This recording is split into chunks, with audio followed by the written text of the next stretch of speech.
를 구속시키기 시작하는데, 그때 이재수 장군이 구속당하면서 그때 여러 가지 증거 자료들로 김관영 국방장관을 감옥에 쳐넣으려고 하는 어떤 정황들로 몰아가는 가운데 이재수 장군이 안타까운 일을 겪게 되어졌었던 것이었습니다.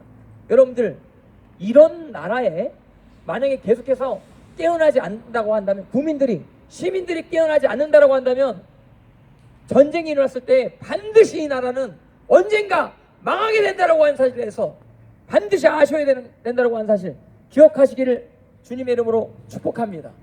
그래서 우리가 이대로 가다가 망한다라고 하는 사실, 부정선거를 이대로 가만히 냅두면 반드시 이 땅은 망한다라고 하는 사실, 그리고 박근혜 대통령 탄핵이요, 불법으로 되어진 것에 대해서 반드시 우리가 끝까지 외쳐야 될 줄 믿습니다. 박근혜 대통령 탄핵은 태블릿 PC로부터 이루어졌다고 하는 것이죠. 근데 정작 탄핵 소추 안에 보면은 태블릿 PC에 대한 내용이 하나도 들어가 있지 않은 것이고, 그리고 재판 때 태블릿 PC 자체가 증거 자료로 받아들여지지 않았었다라고 하는 사실에 대해서 여러분들 이걸 반드시 아셔야 되는 것입니다. 그리고 정작 태블릿 PC가 누구 소유인지 이거를 알아보는데 그게 김한수 행정관 것이라고 하는 사실이 만천하에 드러나게 되어진 것입니다. 이것에 대해서 반드시 우리가 외쳐야 올바르게 반응하게 되어질 수 있다고 하는 사실에 대해서 여러분들 기억하시기를 주님의 이름으로 축복합니다. 여러분, 우리가 왜 이 얘기를 듣는 사람들이 적음에도 불구하고 왜 이것을 외쳐야 됩니까? 왜 이것을 외쳐야 됩니까? 이 얘기만 하고 오늘 말씀 정리하도록 하겠습니다. 에스겔서에 보면요, 선지자한테 사명을 줍니다. 너한테 심판에 대한 메시지를 줄 텐데, 심판에 대한 메시지를 회중들이 듣지 않는다라고 할지라도 너는 그것을 외쳐라. 너는 그것을 외쳐라. 너가 만약에 그 메시지를 외치지 않는다라고 한다면 너에게 심판이 임할 것이다. 그리고 그 메시지를 너가 이야기하지 않음으로 말미암아 듣지 못하는 회중들에게도 심판이 임하게 될 것이고 그 심판 책임을 내가 너에게 물을 것이다. 이렇게 하나님이 에스겔에게 말씀하신 것입니다. 그러나 너가 메시지를 충성되게 증거를 함으로 회중들이 너 메시지를 듣지 않음으로 심판 나갈 때는 너는 구원을 받을 것이지만 회중들은 망하게 될 것이다. 이렇게 이야기한 것입니다. 그러나 하나님이 가장 원하시는 것은 무엇입니까? 메신저가 심판의 메시지를 선포할 때 메신저도 살고 회중들도 사는 것을 하나님이 원하신다라고 하는 사실을 기억하시기를 주님의 이름으로 축복합니다. 요나와 같은 일이 이 땅 가운데 벌어질 수 있는 것입니다. 요나에게 심판 메시지를 주신 것입니다. 요나에게 주신 메시지의 특징은 무엇입니까? 다른 메시지가 아니에요. 40일 있으면 이 성읍이 망한다. 이 성읍의 죄악에 대해서 외친 것도 아니고 이 성읍이 악하다는 거 외친 것도 아니에요. 그냥 한마디, 이 성읍은 40일 있으면 망한다. 이대로 가다가 망한다. 악독이 하나님께 상달되었다. 이 성읍은 망한다.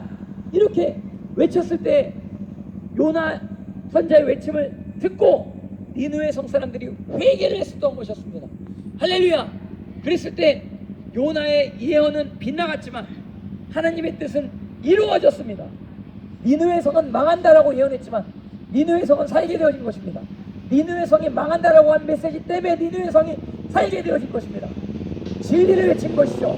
진짜로 요나의 메시지를 듣고 회개하지 않았다고 한다면 진짜로 망하게 하려고 하나님이 작정하셨어요. 그러나 하나님께서 은혜로우시고 긍휼이 많으심으로 말미암아 요나 선자를 세우셔서 심판을 선포하게 함으로 말미암아 대한민국 니느웨 성 가운데 구원이 이루어졌다고 하는 사실 기억하시기를 주님의 이름으로 축복합니다. 하나님께서 이곳 가운데 이 메시지를 주시기 원하신다라고 생각합니다. 듣든지 아니 듣든지 내가 너에게 너 입에 넣어준 그 말을 하라. 하나님이 말씀하시는 것입니다. 이대로 가다가 대한민국 망합니다. 이대로 가다가 여러분들 후손들이 망합니다. 거짓말을 일삼는 정치인에 대해서 그대로 방관한다라고 한다면 대한민국은 망한다라고 하는 사실에 대해서 여러분들 기억하시기를 주님의 이름으로 축복합니다. 하나님은 모든 악에 대해서 그냥 넘어가시는 분이 아니실 것입니다. 어느 하나의 악이라도 그냥 넘어가는 분이 아니심을 여러분들이 기억하시기를 주님의 이름으로 축복합니다. 여러분들 수많은 식당들이요 목숨 걸고 지금 문을 다 열고 있는 것이거든요.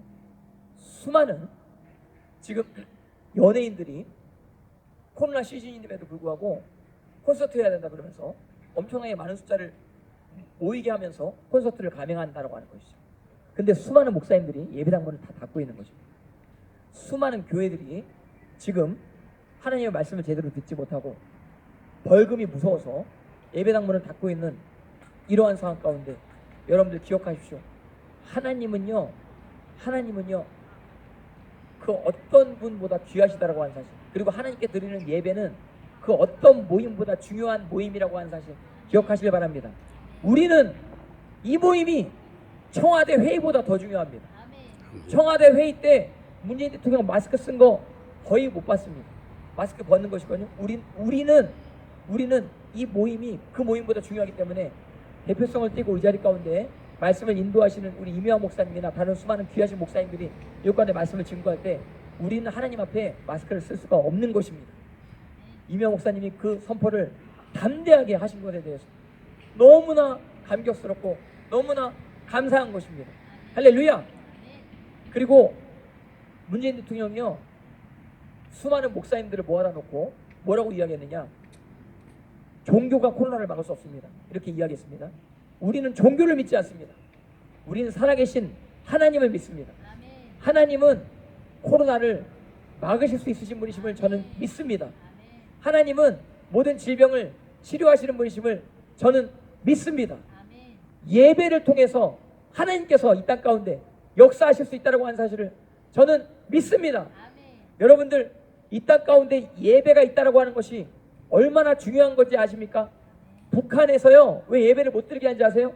예배를 드리면 왜 삼족을 멸하려고 하시는지 아세요? 예배만 드려지면 북한의 우상 정권이 와르르 무너지기 때문에 예배만을 못 드리게 하는 거예요. 여러분들이 지금 예배를 탄압하는 게 무슨 짓을 하는 건지 아십니까? 지금 대한민국을 북한화, 공산화 시키는데 일조하는 것임을 기억하시기를 바랍니다. 볼리비아에서 부정선거가 일어났습니다. 그때 수많은 경찰들이 정치인 편을 들지 않고 시민 편을 들었습니다. 불의한 사건이 일어났을 때 공권력이 시민 편을 들어야 되는 것입니다. 여러분 다시 한번 제가 오늘 말씀드리지만 여기 계신 경찰분들 귀한 역할 감당하시는 것으로 제가 생각이 드는 것입니다. 예배를 보호해 주시기를 바랍니다. 아멘. 그럴 때 하나님께서 여러분들에게 복을 주실 줄 믿습니다. 아멘. 여러분들 예배를 드릴 만한 때가 있고 드리지 못할 만한 때가 있는 것이거든요. 여기 만약에 김일성 동상이 세워지고 여기 만약에 북한 정권, 중국 정권이 세워지게 될 때 여기서 이제 예배는 못 드리게 될 수도 있는 그런 상황이 될 수 있는 것입니다. 그럴 때가 되면 여러분들의 자유는 이미 없어진 상태이고 여러분들이 땀 흘려 일한 모든 것들은 저들이 다 세금으로 수탈하게 되는 그러한 상황이 오게 될 수 있다고 한 사실을 해서 기억하시기를 바랍니다.